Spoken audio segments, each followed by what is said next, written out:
Kani nga topic no karon is sensitive jud kay ni. Labi na sa mga OFW jud ang makarelate ani. Regarding maguni sa kanang utang-utang og kwarta.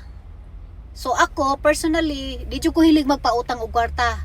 Ibin sa kaliwat, kadugo, sa friends, wa jud ko ana. Kay sensitive jud kay ni about aning kwarta-kwarta. Ingon ani manguni. Dili sa ingon nga maglinaog tano or di taganhan mutabang man ta, pero ako lahi sad ko, mutabang ko kung di ko pangayuan, muhatag ko kung di ko pangayuan, kay kontra jud kay na akong kanang bungat-bungatan ko, kanang pangayuan ko, kanang mudiman jud ba, di ko ganag ingon ana. So ingon ani ni, once man good pag OFW ka, kasagaran ikaw jud ang dangpan sa tanan, mostly jud ikaw jud ang dangpan, utangan, huwaman, kanang pangayuan, labi na sa mga naas Pilipinas karon, mostly gasalig na lang sa OFW, dili tanan pero kasagaran. Yun ani pod ni, sa wala pa kagapautang, okay kay inyong relasyon, amiga mo, amigo mo, nindot pa kay inyuhang chat or kanang video call or inyuhang comment section dira. When it comes nga utang na jud, dito na mausab ang mga batasan, dito na mausab tanan. Labi na sa panahon nga maningil na ka, awa na. Ikaw na mag-adjust. Ikaw na murag maikog maningil. Doon na kadelikado when it comes to kwarta, kanang pautang-utang. Mao jud na number 1.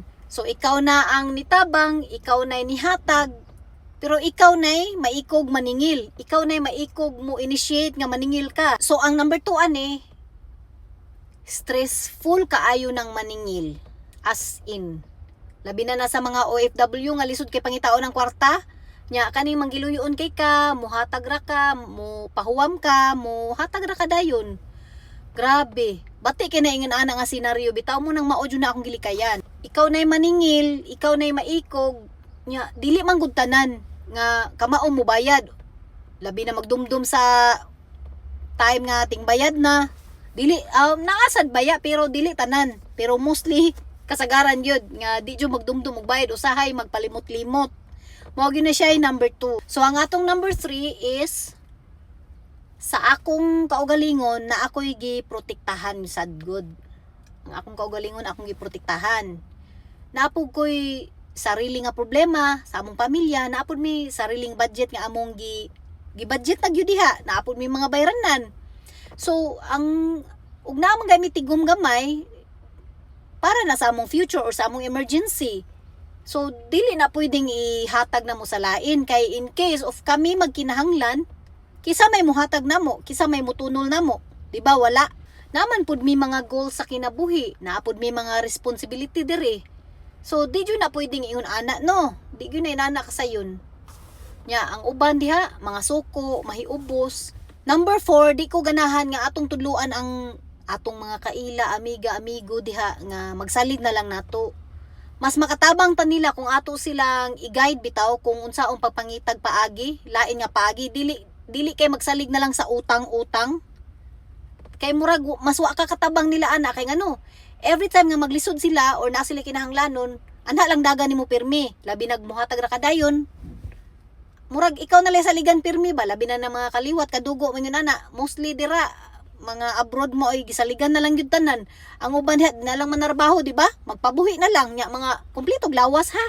Nay kamot, nay tiil, di pungkol, kumpletog lawas, pero kasagaran sa OFW ra gyud magsalig. Ang ako mismo sa akong kagalingon kay bawo kog unsay limit nako. So pananglita na adyo kay murag suod gyud nimo nga murag walang wala jud maluoy ka nya. Muhangyo bitaw nimo, oy pahulma kog 5,000, oy pahulma kog 10,000, inana.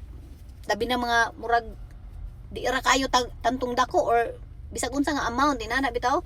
Oy na emergency ingon ana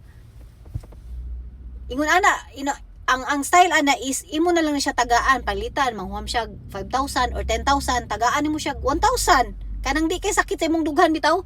Imo ingnon nga na ako'y 1,000 diri or 2,000 diri, ako ni hatag nimo, makapahuam nimo kay napog ko'y mga bayranan diri, napog ko'y mga gipang asikaso diri, na ako'y pamilya po diri, na ami mga kuan diri gipang atiman pod. So tagaan na lang ti kag 1,000, ayaw nig bayari pero di ko makapahuam nimo, og sa sunod pod manginahanglan ka dili na ko kahatag nimo. Ana lang, Muhatag ra ka kausa, dili na naingon nga abi kinihatag ka karon. Sunod hangyo niya muhatag na pud ka, di po na maayo abusar na pud na. Makatilaw na pud ta aning malitsi ta ani. So ingon ana nga paagi at least nakatabang ka. Nakatabang ka nga wa naguba ang imong budget.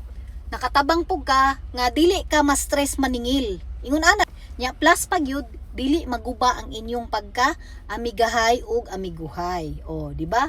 Kay wala may utang na involved. So kung kaya lang sa imong dughan mo hatag ka, hatag ra kag tabang gamay. Di pud ingon nga full gyud tabang imong ihatag kay ikaw mismo puhon og magkinaunsa pug adra sa abroad. Wa ba mo tabang nimo lain imurang kaugalingon. So mao nay klaro nga boundary sa atong kaugalingon between nato ug sa atong kaila, amigo, amiga or kaliwat nga mangutang. Mag-set jud tag boundary kay ngano. Moabot ang panahon mahubsan ka, wa kay padulngan. Ikaw maoy luoy, ikay mo'y nagwadwad og trabaho. Inana lang.